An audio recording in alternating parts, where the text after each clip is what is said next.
James puts on his wetsuit, adjusts the mask, and straps on the fins. Michael fastens oxygen tanks to his back, attaches the safety line, secures the iron belt, and ties a measuring rod, pliers, and a hammer to his partner's arm. He wishes him luck. Michael's face is mottled and brown from the frost, the color of frozen apples. James steps out of the snow-covered tent like a duck and hurries toward the ice hole they had cleared of newly formed ice. Alex is just scooping up slush with a wire net, shaking off the fragments onto the snow, then straightens up and stands beside James, giving him a slap on the shoulder. "James, can you hear me?" comes through the headphones. Michael checks in. "I hear you fine," James replies. "I'm going down." Nearby, Rex whimpers and circles around. A beautiful brown dog named after pack ice. He nudges James's leg, then lifts his muzzle and looks at him with pleading eyes. Rex's skull trembles slightly, as if in pain. The hydrologist glances at the jagged ridges of hummocks and rafted ice, golden sunlit patches hovering over a silent white world, and dives into the icy water. For a while the light from his flashlight flickers in the deep shaft, breaking through the rising slush. Loose, icy mush. Then the water in the hole turns black. James disappears under the ice. Beneath him, an abyss of the dark southern ocean. The cold presses against his suit, shifting the rubber folds. James glides downward. The beam from his headlamp pierces the bottomless darkness. He lifts his head and sees the pale glow of the hole above. He begins kicking with his fins, and the glow freezes, then grows larger. He hovers among sharp peaks. White, blue, and black shapes lie hidden in the darkness. Inverted mountains looming over the scuba diver. Ice canyons stare back with greenish vertical pupils. A thought crosses his mind. A temple. An underwater temple. "You've stirred things up, James," says Michael through the radio. "We can't keep up with clearing it." James gets to work. "First, 67, he dictates into the throat microphone. Second, 32. Holding onto the guide rope, James swims from one marker to another, measuring how deeply or loosely the steel pegs have set into the ice. He reports each reading to Michael. Third, 41. Fourth, "I don't see the fourth," he says, inspecting the underside of the iceberg, the sub-ice terrain. So it must have fallen out when the ice melted. He keeps swimming. Fifth, 29. Sixth is frozen in. A drifting ice island has swallowed the peg labeled 6. James pulls it free like a long, yielding tooth using the pliers. He grabs the hammer and drives a new marker into the ice. The dull thud echoes through the 8-meter-thick layer of ice. James knows they can hear it above. He drops the 8th marker, and it sinks to the ocean floor of the Southern Ocean. James watches it go. A tiny dark line, a dot, peering into the deep, compacted darkness. What falls is lost forever. "You've been working for 10 minutes, Michael reports. How quickly time flies in this majestic underwater world. These harmonious landscapes, their inverted ridges and hills, tongues of ice and rams' foreheads haunted James's dreams at night. Sometimes, opening his eyes in the dark, he would lie there doubting whether all this existed anywhere beyond his imagination. Each time, underwater, he couldn't shake the feeling that he was on another planet. "Pull the rope," James asks. Down here, under the ice, James feels calmer than up top, tethered by the line, watching his partner dive. Above, Michael waits with the frozen rope in hand. You worry more for the one who went down than for yourself. Tension drains you. Anything can happen. This isn't the Black Sea. If the gear fails at depth, you don't just surface. You need to find your way up. Last year at the station, James heard the worst words possible. No air supply. His partner's voice crackled through the headset, trapped beneath the ice. James pulled on the winch like a beast, praying his friend wouldn't panic. Panic means hypoxia, loss of consciousness, death. But he made it. He pulled him up alive. "How are you feeling?" Michael asks. "Fine." James gently kicks his fins. He continues his survey of the markers. Sometimes he pushes off the dome and floats like a soaked rag, suspended under the icy clouds. The ocean paints the ice in turquoise and bluish hues. It feels like space. "The wonders of God are worthy of amazement," someone once said. Alexander the Great, after being raised from the Mediterranean Sea in a glass bell, an early diving apparatus. Yesterday, a filmmaker and his assistant arrived from Global Science Films. They're making a documentary about hydrologists and preparing for their first dive. They brought 2 cameras, a 35mm and a 16mm in a special Masarsky housing, the same used in The Amphibian Man. James is sure it will be a great film. "James, can you hear me?" Michael checks again. "Loud and clear. Keep sending the signal. Don't hold back. Then don't rush. Got it. Not rushing." He swims toward the next peg. Here, the base of the iceberg is only slightly bumpy, about 20 centimeters high. "Check the photo recorder," Michael requests. "Are my seals holding?" "Understood. I'll check." "Where are you now?" "At sensor 13. James examines the recorder.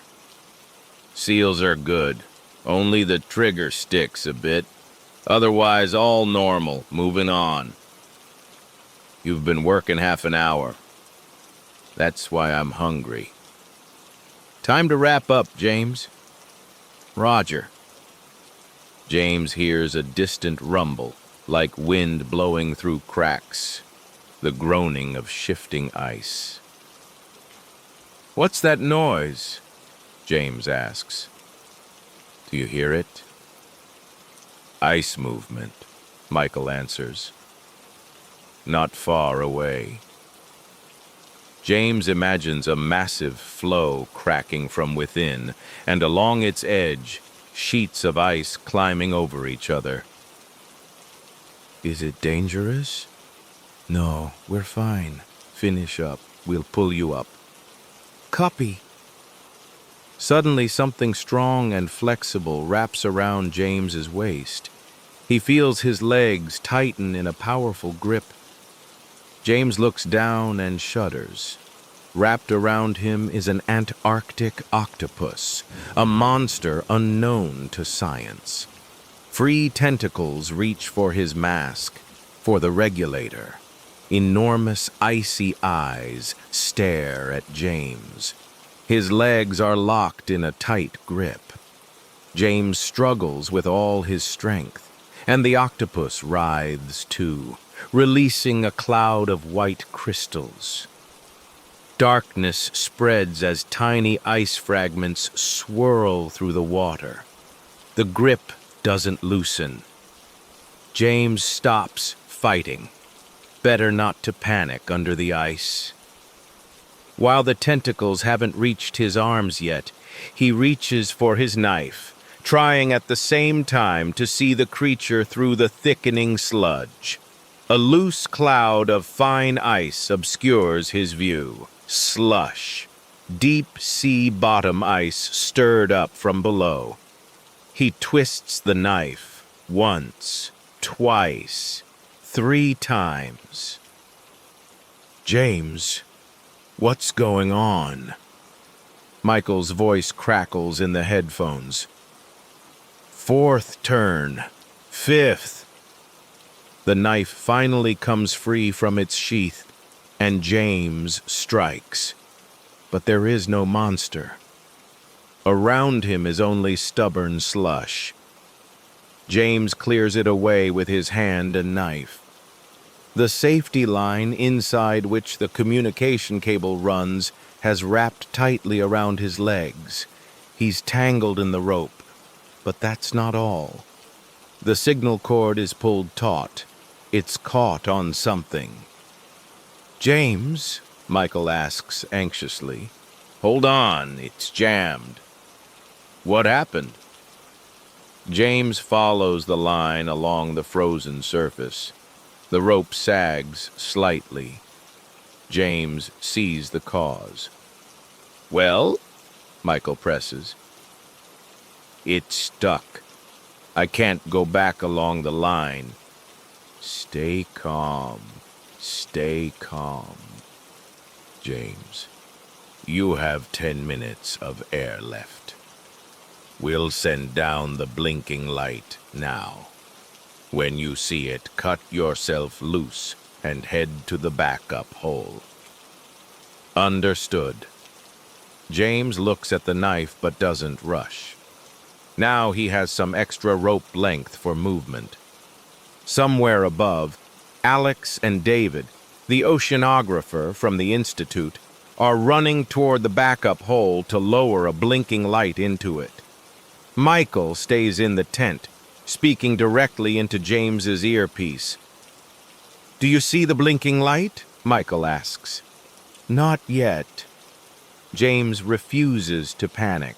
He needs a clear mind. Through his fogged-up mask, he watches the underside of the ice shelf. It presses down, unwilling to let him go. Stay calm.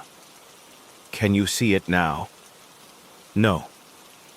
If he freezes still, time will stop. If he stops moving, he won't need air. The ice might forget about him. James pushes away the dangerous, wild thoughts. The ridge is blocking your view. Try going deeper. James descends further, watching the underside of the ice above. He searches for the blinking light.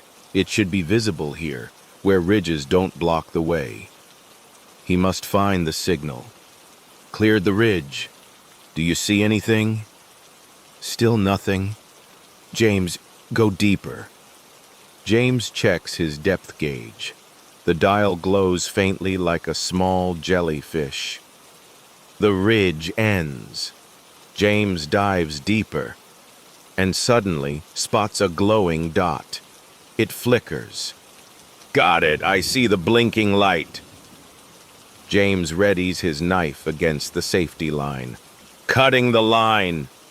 Go, I'm pulling you up, Michael shouts through the headphones. It seems like Michael believes he's already reeling him in, but the signal line remains trapped, mercilessly pinned by the ice. James feels no tension. No one is pulling him toward the light, toward the faces of his friends. Almost there, James. Come on. We see you. James slices through the line. The headphones go silent. No time to listen now. What was Michael saying? Probably Alex or David thought they saw the blinking light through the slush. Or maybe mistook something else for James rising toward the surface. There's no time left. Soon his oxygen will run out. James circles the ridge and heads upward toward the blinking light. Alex and David wait for him above. In his imagination, he sees them clearly. The hydrologist and the oceanographer crouch over the backup hole. The water shines like lead, swirling with chunks of newly formed ice. James studies Alex's tense face. Icicles hang from his thick beard. Those sharp blue eyes had seen everything. Expeditions on icebreakers, setting up drifting weather stations on ocean ice. Underwater diving. A resourceful guy. Alex could build a mask from scrap parts, even using a ping-pong ball for a valve. A pressure builds in James's chest. His fingers loosen, and the knife slips slowly from his hand, falling into the dark. James stares at the blinking light. It isn't the rescue light. It's just a bulb torn loose from the station, carried off by the current. This is a trick, a hallucination. Because the bulb shouldn't be blinking, shouldn't even be lit. Its broken cable trails behind like a lifeless tail. The illusion fades and vanishes into a soft cloud of slush. The current carries it away. James finds the severed end of the rope with his hand. Just a minute ago, he cut the last connection to those above. His lifeline. Gone. He must find the real blinking light, dive again and search, or return to the ridge where the signal line got stuck. Does he even have enough air? James hovers beneath the icy shield, above the abyss of the Southern Ocean. He needs to find a way out. He must. Before his eyes, wavy walls shift. Frozen rivulets flow across the ice. Ridges, caves, and grottos. James checks his oxygen levels. Fear returns. Sharp, focused, like before his first dive. Pure white panic flashes through him. He decides to look for the backup hole. He hears distant groaning sounds. He knows if the ice shifts, the hole might close completely. He turns and swims away from the ridge. The slush distorts the underwater ridges and valleys. In the yellowish glow of his flashlight, the underside of the iceberg loses its familiar beauty. This world has changed shape, playing with forms, shifting constantly. James swims beneath a turquoise valley. Colors shimmer across the ice but don't blend. They refuse to form a single image. His flashlight beam wanders through the darkness and catches something strange. A tree. James had missed trees, missed the scent of the forest. Rich, alive. But this tree, frozen inside the iceberg, is dead. Alone. It sparkles and branches deep into the water. A 5-meter coral made of delicate crystals shaped by cold currents. Fragile wonder, an amazing mirage. At any other time, just not now. James carefully swims past the tree, afraid a careless touch might destroy the fragile illusion.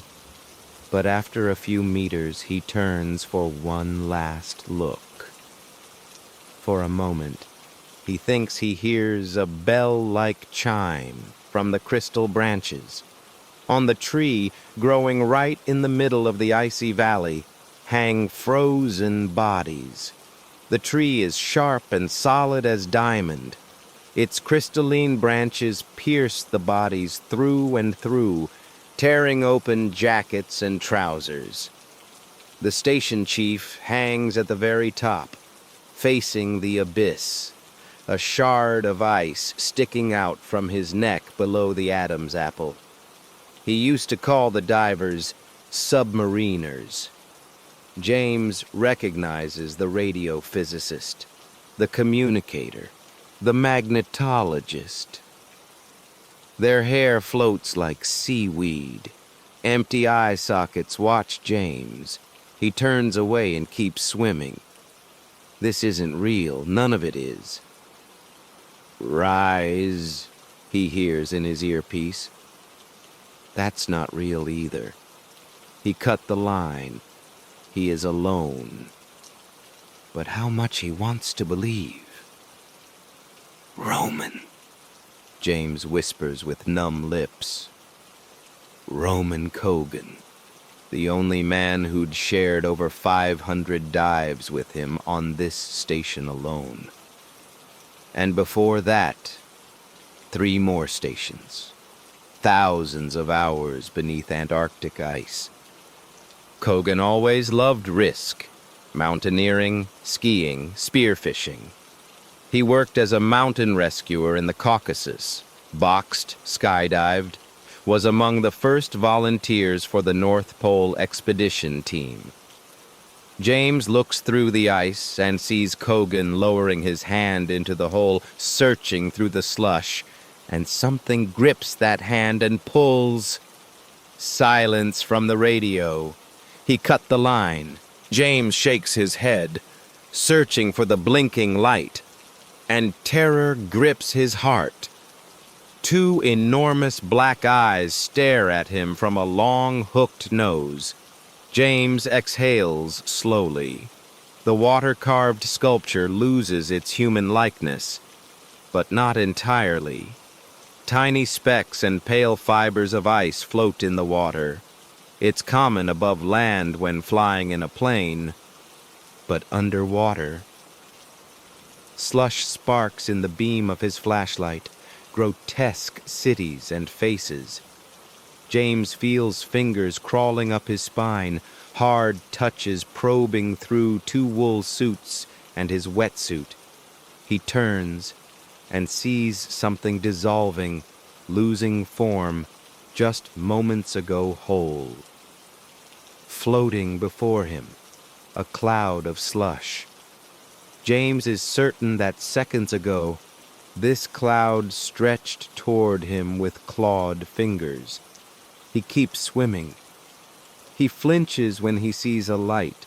A flickering glow beckons him into the labyrinth's center, jagged teeth and curved folds. Underwater icebergs resemble animal heads. James swims through a narrow corridor. Walls rise on both sides. He moves cautiously, finning slowly. Every motion costs effort, not only from water resistance but fatigue. Ice flakes rub against his wetsuit, swirl near his mask. Ice debris. Underwater, the ridges seem taller than the hills above, like giant sails caught in the wind. But James no longer feels like Captain Nemo. He no longer feels like a Wonderland explorer. He still sees the blinking light ahead, holds course, but the distance doesn't seem to shrink. He fears losing his bearings, chasing a false light. The ridges float in weightlessness. Touch one, and it will flip, tumble. He actually brushes the tip of one ridge, and his hand sinks into cotton-like ice. The ridge explodes into a murky cloud, hiding the distant light. But for a second, James feels like he plunged his hand into an alligator's mouth with soft teeth. The slush tries to chew his wrist. White crystals dart wildly before his eyes. James scrambles through the rising haze. He must escape. Must make it while there's still air in his tank. Every second counts. But he doesn't rush. He swims slowly, and the darkness parts, leaving the ghostly forest behind. He rises toward the underside of the ice sheet, running his hands along it, searching for a secret door. A deep hollow appears before his face. James stares hypnotized into the lacuna. Any second now, an icy hand will shoot out, crush his bones, and drag him into darkness. He sees the image for a couple of seconds, then blinks. He wipes the mask like windshield wipers, clearing the fog. Pull yourself together. Even if the light is fake, he can surface through an open lead. It's nearby, a black crack from which steam rises, as if the ocean is breathing deeply. Yes, yes. He took a right from the marker field. Didn't wander too much. The lead must be beyond the underwater ridge. Do you really believe that? Even if he's wrong, the towering wall ahead may be the upright edge of a drifting iceberg, meaning he's near a rift. Do you really believe that? James swims toward the sheer wall of the drifting island. The wavy bluish surface stretches downward. He dives deeper, brings the depth gauge to his mask. 15 meters. The icy wall doesn't end. He reaches out, slides his fingers across the ice, and a swarm of tiny crystals detaches from the iceberg, swirling before his face. Through the watery haze, he sees dark clay veins, soil grains, the memory of the planet. Next time, he should bring a drill, extract a core sample for analysis. Next time, the wall ends. James dives under it, kicking furiously. A sinister hum fills his ears. It grows louder. James sees a crack snake along the vertical wall. A black stripe splits the world in two. In the crevices of the icy slope, darkness stirs faintly, like breathing. A massive iceberg fragment trembles, breaks free, and slides to the ocean floor. Frozen waves of blue ice flash before his eyes. James is sucked after it, spinning, trying to break free. He fights furiously against the deadly whirlpool, slashing with his arms, kicking wildly against the sinking ice, pushing off the edge. He breaks free and rockets upward, or so it seems, because the ice is falling down and James is heading the opposite way. He lifts his head bent and thinks he sees a patch of open water. He raises his hand and presses against the ice, clear, smooth as glass, catching sunlight, or glowing from within, many meters thick. James pounds the ice with his fists. He freezes and slowly turns. Something approaches from the darkness beyond the beam of his flashlight. Behind the folded landscape, a swift current lies waiting. The flashlight dims. Is the battery dying faster than the oxygen? Impossible. He sees figures, 2 of them, moving toward him. David and Alex? Have they come looking? My dear ones. David swims slightly ahead, arms extended. James realizes the biologist, the one he thought was the biologist, has no mask. He sees the glassy, expressionless eyes. The second figure, resembling Alex, also lacks a mask, and doesn't seem to care. The false Alex swims with arms pressed to his body, then suddenly bends 90 degrees like a sea lion and plunges deeper. James unclips his hammer. The approaching false David stares at him with blind, porous eyes, reaching and reaching. His arms stretch thinner. Detached hands drift toward James. A flat face perches atop a long crystalline neck. Above the head floats a halo of floating ice needles, living figures made of slush, pancake ice, and snow, gray-brown from sand and soil particles typical of fast ice. Ice scales outline a familiar facial shape, too large a head. Horror crashes over James. The regulator muffles his scream. False David draws closer. James tries to swim away, swings the hammer, but the slush figure unexpectedly disintegrates, turning into a crystal shower.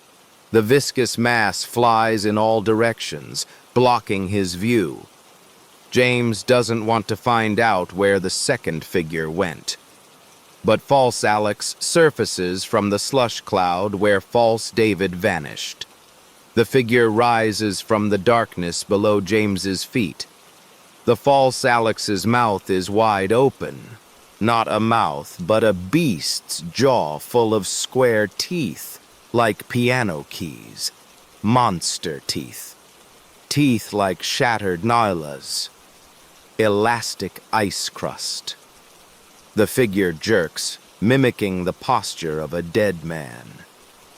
Icy eyes stare straight at James. The hydrologist aims his weak flashlight beam at the snarling face, and when the figure freezes, as if enchanted by the electric light, he swings the hammer. The blow feels slow, reversed. The hammer plunges into the creature's head. False Alex shatters into pieces. James stares downward, as if something else is happening deep below. He looks up. Which way to swim? And like a mirage, suddenly sees a bright spot in the slush overhead. It blinks, calling. James swims toward the blinking light. Ice crystals strike his broad palms. He's lost, but found the way out. He'll make it. Always did. Always. The coastline of the ocean is buried in snow. White beyond white.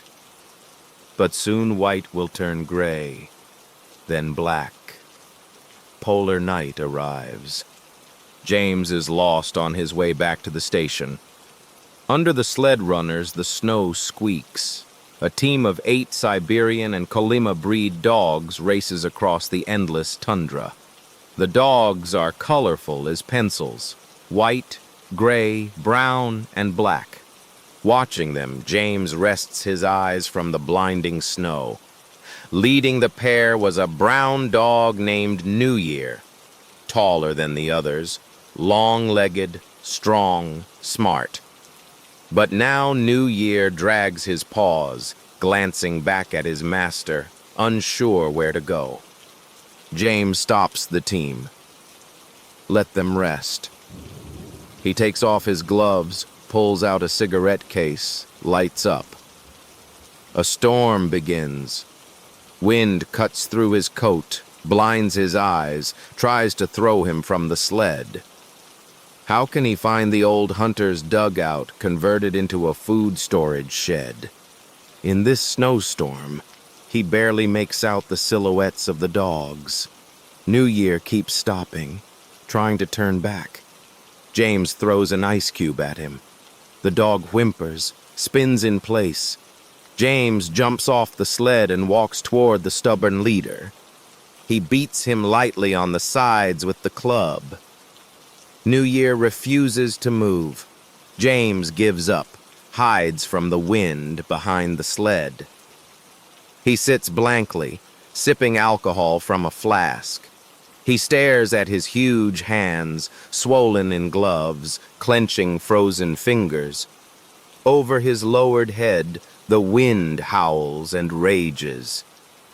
Could this be the end? James lifts his head and squints into the sharp gray gloom. Almost immediately, he notices a dark spot. He blinks. The spot doesn't disappear. He rises heavily and walks toward it. He understands what he's looking at, falls to his knees, starts digging snow, first with his hands, then later, after returning to the sled with a spade. He uncovers a stovepipe. The leader led him to the dugout. James digs out the door and lets the dogs in. He takes New Year's face in his hands, asks for forgiveness. Inside the dugout were firewood and kerosene.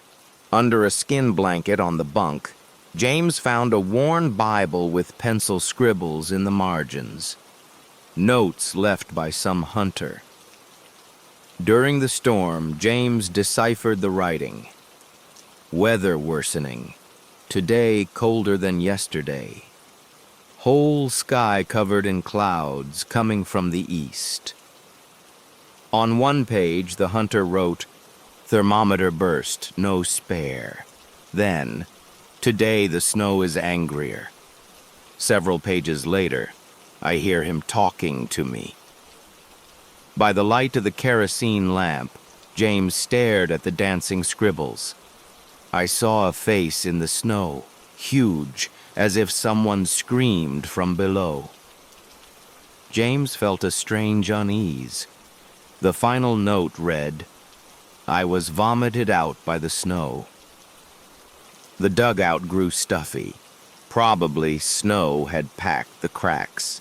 The wind howled above the roof. James lay on the bunk half dreaming, the Bible on his chest.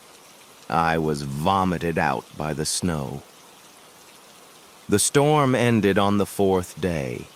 James floats between heaven and earth, between solid sky and bottomless earth. He sees the heartbeat of the iceberg, a massive single crystal, relic ice, contracting, contracting, contracting, and slush flows, washing over the island. James floats between reality and illusion. He's almost ready to give in, to fall asleep in the restless, ever-present ice crystals, to sleep and wake up in a cabin under the wind's roar, racing over the endless ocean, clinging to masts and structures, or in a tent pitched at the edge of the ice field.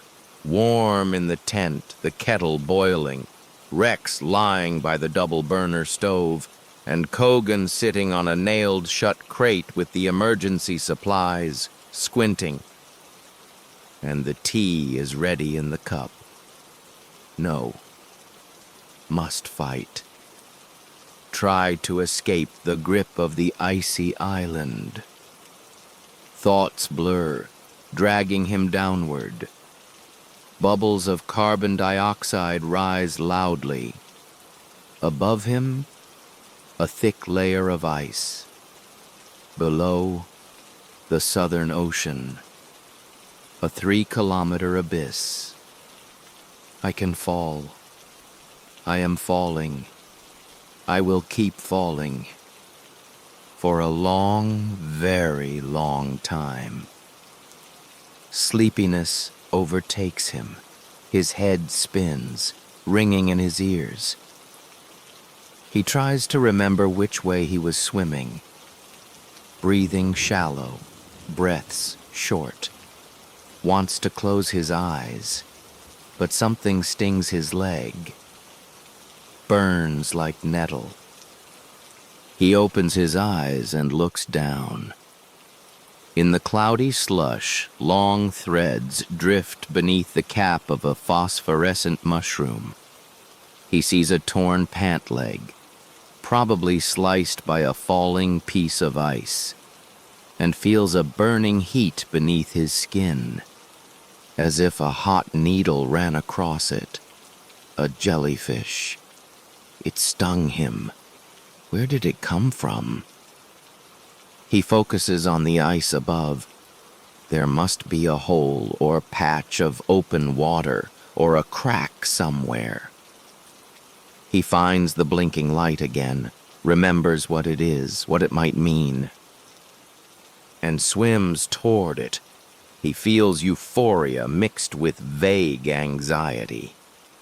Fire burns in his muscles. Riding sled dogs, he dreamed of the Arctic sky, wished to fly on ice reconnaissance missions, looking through a blister, reading the ice, fractures like black mouths, predicting the future. But Arctic navigation started and ended in summer. So James became a hydrologist.